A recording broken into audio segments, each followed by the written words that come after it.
सियावर रामचंद्र की जय सिया राम। उत्तर प्रदेश की राज्यपाल आनंदीबेन पटेल,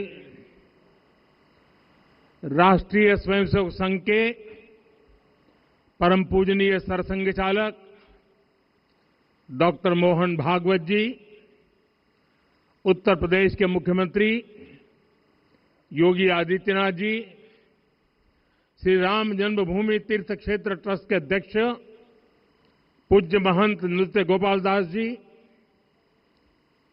पूज्य संत समाज,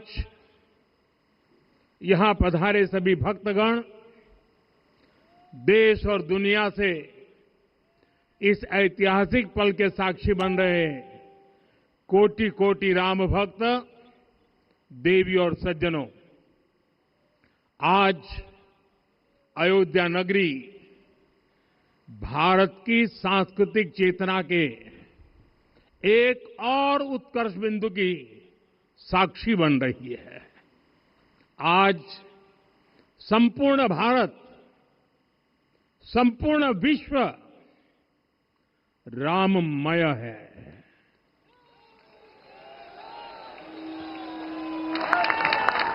हर राम भक्त के हृदय में अद्वितीय संतोष है, असीम कृतज्ञता है, अपार अलौकिक आनंद है। सदियों के घाव भर रहे हैं, सदियों की वेदना आज विराम पा रही है। सदियों का संकल्प आज सिद्धि को प्राप्त हो रहा है। आज उस यज्ञ की पूर्णाहुति है जिसकी अग्नि 500 वर्ष तक प्रज्वलित रही। जो यज्ञ एक पल भी आस्था से डिगा नहीं, एक पल भी विश्वास से टूटा नहीं। आज भगवान श्री राम के गर्भगृह की अनंत ऊर्जा, श्री राम परिवार का दिव्य प्रताप इस धर्म ध्वजा के रूप में इस दिव्यतम भव्यतम मंदिर में प्रतिष्ठापित हुआ है। और साथियों, ये धर्म ध्वजा केवल एक ध्वजा नहीं, ये भारतीय सभ्यता के पुनर्जागरण का ध्वज है। इसका भगवा रंग, इस पर रचित सूर्यवंश की ख्याति, वर्णित होम शब्द और अंकित कोविदार वृक्ष राम राज्य की कीर्ति को प्रतिरूपित करता है। ये ध्वज संकल्प है, ये ध्वज सफलता है, ये ध्वज संघर्ष से सृजन की गाथा है, ये ध्वज सदियों से चले आ रहे स्वप्नों का साकार स्वरूप है।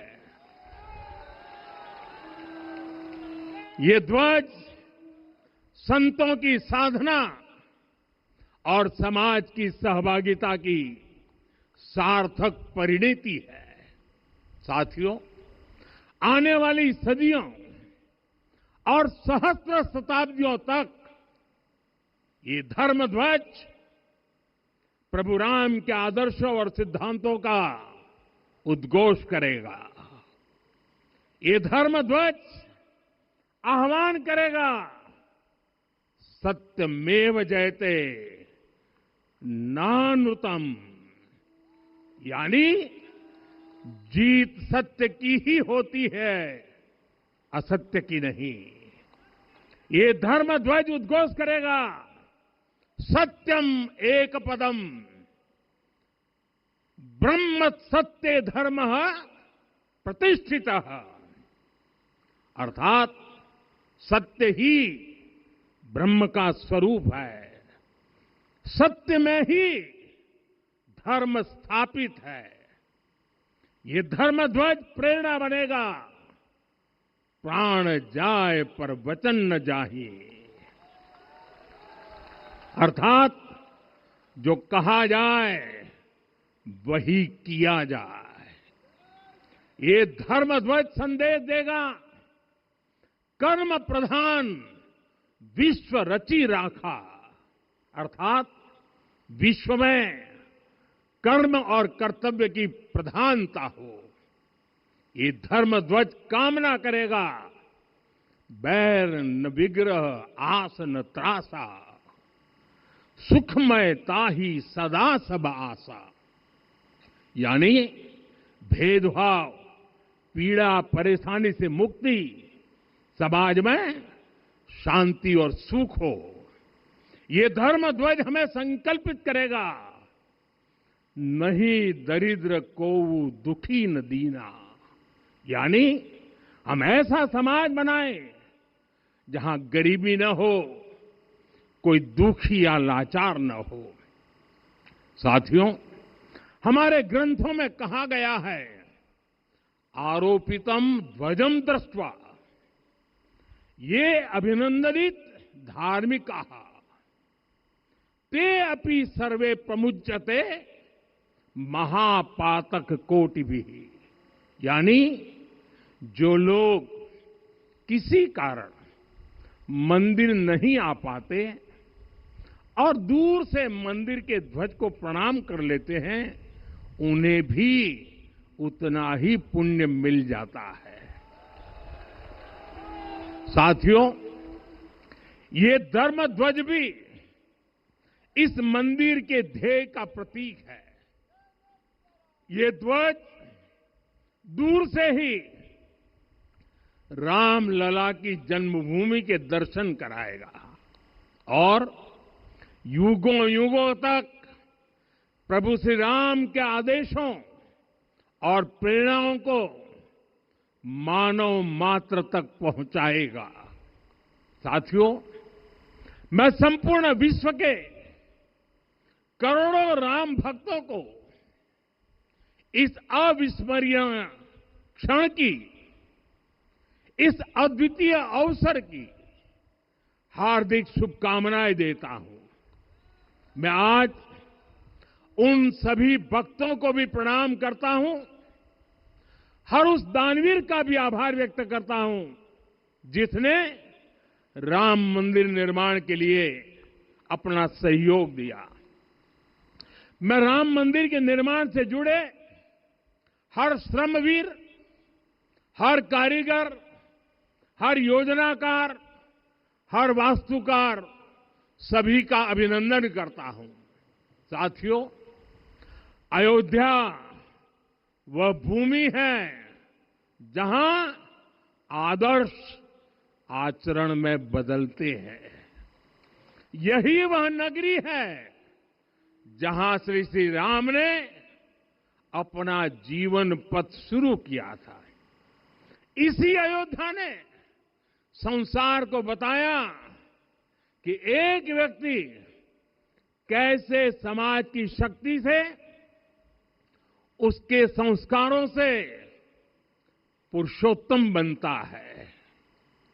जब श्री राम अयोध्या से वनवास को गए तो वे युवराज राम थे, लेकिन जब लौटे तो मर्यादा पुरुषोत्तम बनकर के आए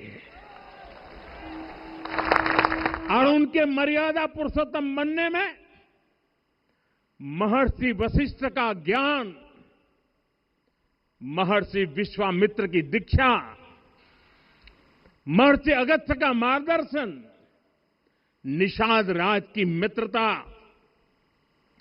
मां शबरी की ममता, भक्त हनुमान का समर्पण, इन सब की अनगिनत ऐसे लोगों की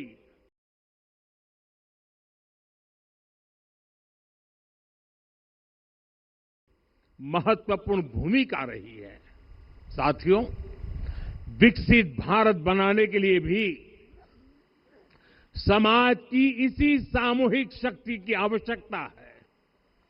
मुझे बहुत खुशी है कि राम मंदिर का दिव्य प्रांगण भारत के सामूहिक सामर्थ्य की भी चेतना स्थली बन रहा है। यहां 7 मंदिर बने हैं। यहां माता शबरी का मंदिर बना है, जो जनजातीय समाज के प्रेम भाव और आतिथ्य परंपरा की प्रतिमूर्ति है। यहां निषादराज का मंदिर बना है। ये उस मित्रता का साक्षी है जो साधन नहीं, साध्य को, उसकी भावना को पूजती है। यहां एक ही स्थान पर माता अहिल्या है, महर्षि वाल्मीकि है, महर्षि वशिष्ठ है, महर्षि विश्वामित्र है, महर्षि अगस्त्य है और संत तुलसीदास है। रामलला के साथ साथ इन सभी ऋषियों के दर्शन भी यहीं पर होते हैं। यहां जटायु जी और गिलहरी की मूर्तियां भी है, जो बड़े संकल्पों की सिद्धि के लिए हर छोटे से छोटे प्रयास के महत्व को दिखाती है। मैं आज हर देशवासी से कहूंगा कि वो जब भी राम मंदिर आए तो सप्त मंदिर के दर्शन भी अवश्य करें। ये मंदिर हमारी आस्था के साथ साथ मित्रता, कर्तव्य और सामाजिक सद्भाव के मूल्यों को भी शक्ति देते हैं। साथियों, हम सब जानते हैं, हमारे राम भेद से नहीं, भाव से जुड़ते हैं। उनके लिए व्यक्ति का कुल नहीं, उसकी भक्ति महत्वपूर्ण है। उन्हें वंश नहीं, मूल्य प्रिय है। उन्हें शक्ति नहीं, सहयोग महान लगता है। आज हम भी उसी भावना से आगे बढ़ रहे हैं। पिछले 11 वर्षों में महिला, दलित, पिछड़े, अति पिछड़े, आदिवासी, वंचित, किसान, श्रमिक, युवा, हर वर्ग को विकास के केंद्र में रखा गया है।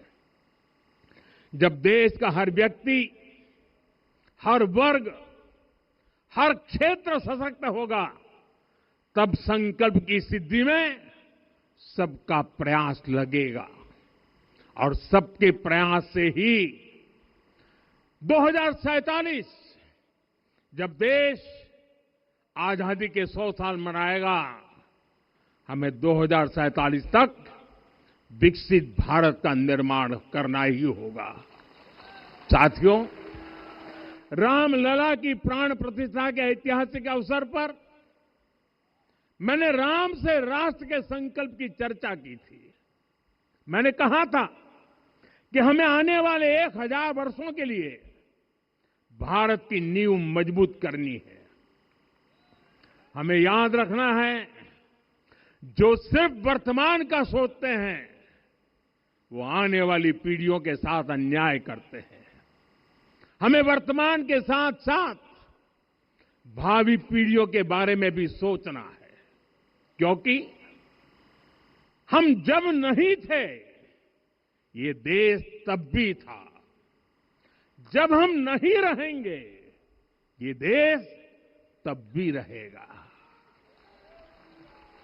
हम एक जीवंत समाज है, हमें दूरदृष्टि के साथ ही काम करना होगा। हमें आने वाले दशकों, आने वाली सदियों को ध्यान में रखना ही होगा। और साथियों, इसके लिए भी हमें प्रभु राम से सीखना होगा। हमें उनके व्यक्तित्व को समझना होगा। हमें उनके व्यवहार को आत्मसात करना होगा। हमें याद रखना होगा, राम यानी आदर्श, राम यानी मर्यादा, राम यानी जीवन का सर्वोच्च चरित्र, राम यानी सत्य और पराक्रम का संगम। दिव्य गुणे शक्र समो रामः सत्य पराक्रमः। राम यानी धर्म पथ पर चलने वाला व्यक्तित्व। रामः सत्पुरुषो लोके सत्यः सत्यपरायणः। राम यानी जनता के सुख को सर्वोपरि रखना, प्रजा सुखत्वे चंद्रस्य। राम यानी धर्म और क्षमा का दरिया। वसुधाया क्षमा गुणे है। राम यानी ज्ञान और विवेक की पराकाष्ठा। बुद्धया बृहस्पते तुल्य। राम यानी कोमलता में दृढ़ता। मृदु पूर्वज भाषते। राम यानी कृतज्ञता का सर्वोच्च उदाहरण। कदाचन नोपकारेण कृति नैकेन तुष्यति। राम यानी श्रेष्ठ संगति का चयन। शीला वृद्धे ज्ञान वृद्धे वयोवृद्धे च सज्जने। राम यानी विनम्रता में महाबल। वीर्यवान च वीर्येण महता स्वेन विस्मितः। राम यानी सत्य का अडिग संकल्प। न च अनुत्र कथो विद्वान। राम यानी जागरूक, अनुशासित और निष्कपट मन। निस्तिंद्र अपम्रत च स्वदोष परदोषवित। साथियों, राम सिर्फ एक व्यक्ति नहीं, राम एक मूल्य है, एक मर्यादा है, एक दिशा है। अगर भारत को साल 2047 तक विकसित बनाना है, अगर समाज को सामर्थ्यवान बनाना है, तो हमें अपने भीतर राम को जगाना होगा। हमें अपने भीतर के राम की प्राण प्रतिष्ठा करनी होगी।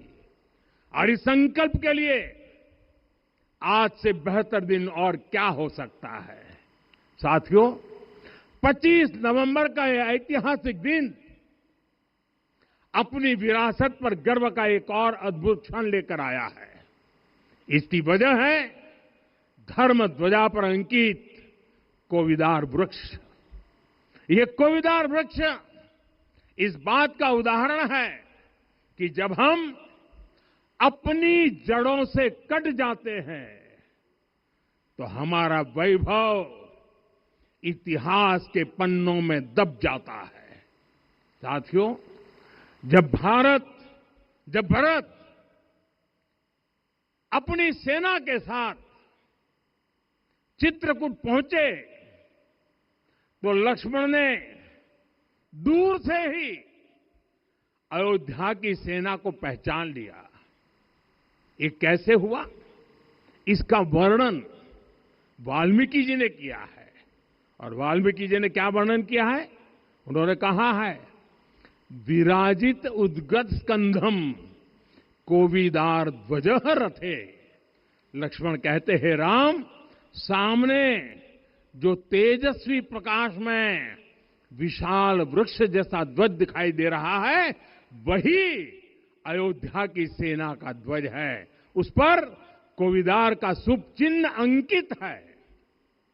साथियों, आज जब राम मंदिर के प्रांगण में कोविदार फिर से प्रतिष्ठित हो रहा है, यह केवल एक वृक्ष की वापसी नहीं है, यह हमारी स्मृति की वापसी है, हमारी अस्मिता का पुनर्जागरण है, हमारी स्वाभिमानी सभ्यता का पुनः उद्घोष है। कोविदार वृक्ष हमें याद दिलाता है कि जब हम अपनी पहचान भूलते हैं तो हम स्वयं को खो देते हैं, और जब पहचान लौटती है तो राष्ट्र का आत्मविश्वास भी लौट आता है। और इसलिए मैं कहता हूं, देश को आगे बढ़ना है तो अपनी विरासत पर गर्व करना होगा। साथियों, अपनी विरासत पर गर्व के साथ साथ एक और बात भी महत्वपूर्ण है, और वो है गुलामी की मानसिकता से पूरी तरह मुक्ति। आज से 190 साल पहले 190 साल पहले साल 1835 में 1835 में मैकाले नाम के एक अंग्रेज ने भारत को अपनी जड़ों से उखाड़ने के बीज बोए थे। मैकाले ने भारत में मानसिक गुलामी की नींव रखी थी। 10 साल बाद यानी 2035 में उस अपवित्र घटना को 200 वर्ष पूरे हो रहे हैं। कुछ दिन पहले मैंने एक कार्यक्रम में आग्रह किया था कि हमें आने वाले 10 वर्षों तक उस 10 वर्षों का लक्ष्य लेकर चलना है कि भारत को गुलामी की मानसिकता से मुक्त करके रहेंगे।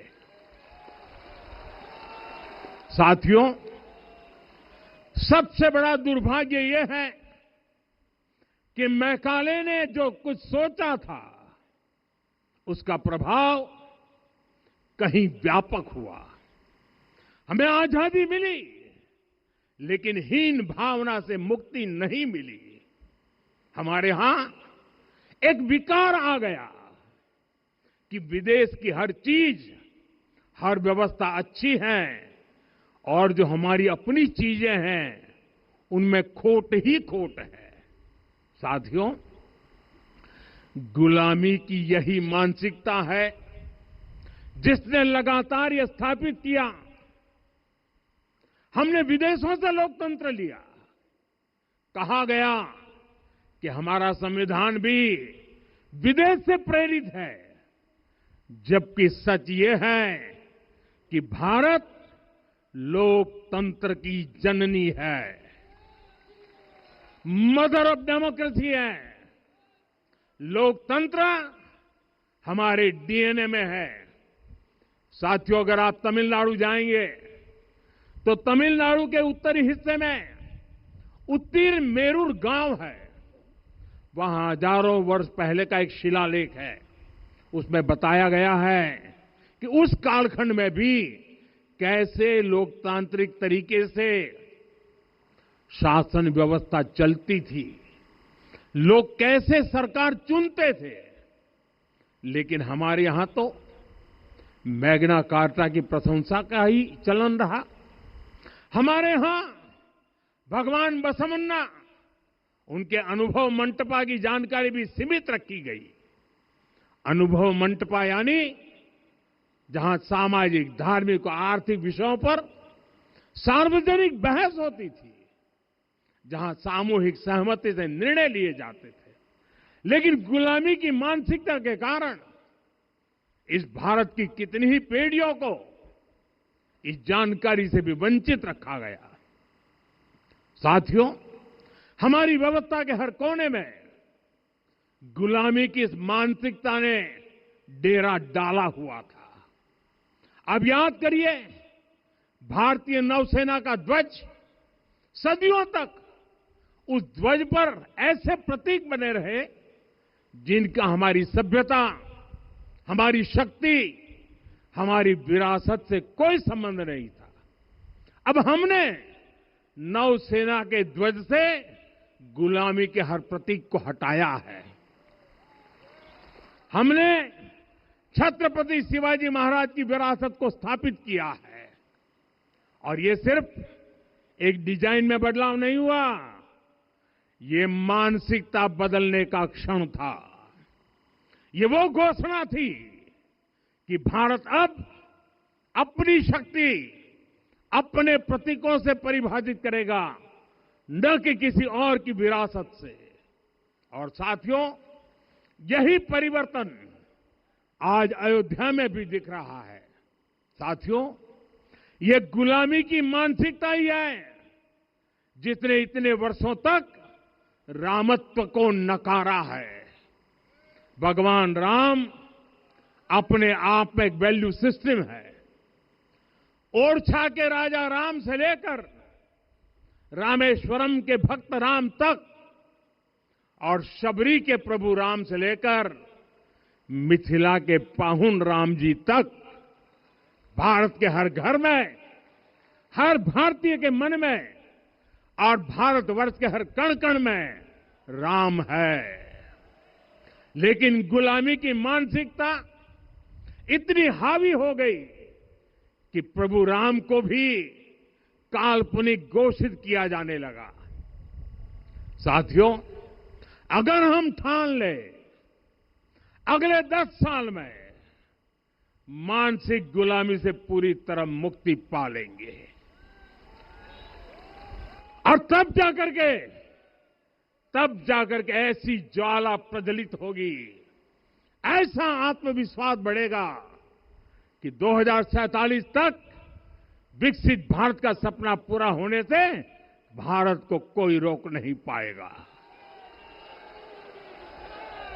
आने वाले 1000 वर्ष के लिए भारत की नींव तभी सशक्त होगी जब मैकाले की गुलामी के प्रोजेक्ट को हम अगले 10 साल में पूरी तरह ध्वस्त करके दिखा देंगे। साथियों, अयोध्या धाम में रामलला का मंदिर परिसर भव्य से भव्यतम हो रहा है और साथ ही अयोध्या को संवारने का काम लगातार जारी है। आज अयोध्या फिर से वह नगरी बन रही है जो दुनिया के लिए उदाहरण बनेगी। त्रेता युग की अयोध्या ने मानवता को नीति दी। 21वीं सदी की अयोध्या मानवता को विकास का नया मॉडल दे रही है। तब अयोध्या मर्यादा का केंद्र थी, अब अयोध्या विकसित भारत का मेरुदंड बनकर उभर रही है। साथियों, भविष्य की अयोध्या में पौराणिकता और नूतनता का संगम होगा। सरयू जी की अमृत धारा और विकास की धारा एक साथ बहेगी। यहां आध्यात्म और आर्टिफिशियल इंटेलिजेंस दोनों का तालमेल दिखेगा। राम पथ, भक्ति पथ और जन्मभूमि पथ से नई अयोध्या के दर्शन होते हैं। अयोध्या में भव्य एयरपोर्ट है। अयोध्या में आज शानदार रेलवे स्टेशन है। वंदे भारत और अमृत भारत एक्सप्रेस जैसी ट्रेनें अयोध्या को बाकी देश से जोड़ रही हैं। अयोध्या वासियों को सुविधाएं मिले, उनके जीवन में समृद्धि आए, इसके लिए निरंतर काम चल रहा है। साथियों, जब से प्राण प्रतिष्ठा हुई है तब से लेकर आज तक करीब करीब 45 करोड़ श्रद्धालु यहां दर्शन के लिए आ चुके हैं। ये वो पवित्र भूमि है जहां 45 करोड़ लोगों के चरण रज पड़े हैं और इससे अयोध्या और आसपास के लोगों की आय में आर्थिक परिवर्तन आया है, वृद्धि हुई है। कभी अयोध्या विकास के पैमानों में बहुत पीछे थी, आज अयोध्या नगरी यूपी के अग्रणी शहरों में से एक बन रही है। साथियों, 21वीं सदी का आने वाला समय बहुत महत्वपूर्ण है। आजादी के बाद के 70 साल में भारत विश्व की 11वीं सबसे बड़ी अर्थव्यवस्था बना। 70 साल में 11वीं। लेकिन पिछले 11 साल में ही भारत विश्व की 5वीं सबसे बड़ी अर्थव्यवस्था बन चुका है। और वो दिन दूर नहीं जब भारत विश्व की 3री सबसे बड़ी अर्थव्यवस्था भी बन जाएगा। आने वाला समय नए अवसरों का है, नई संभावनाओं का है और इस अहम कालखंड में भी भगवान राम के विचार ही हमारी प्रेरणा बनेंगे। जब श्री राम के सामने रावण विजय जैसा विशाल लक्ष्य था, तब उन्होंने कहा था, सौरज धीरज ते ही रथ चाका, सत्यशील दृढ़ ध्वज पताका। बल विवेक दम परहित गोरे, क्षमा कृपा समता रजु जोरे। यानी रावण पर विजय पाने के लिए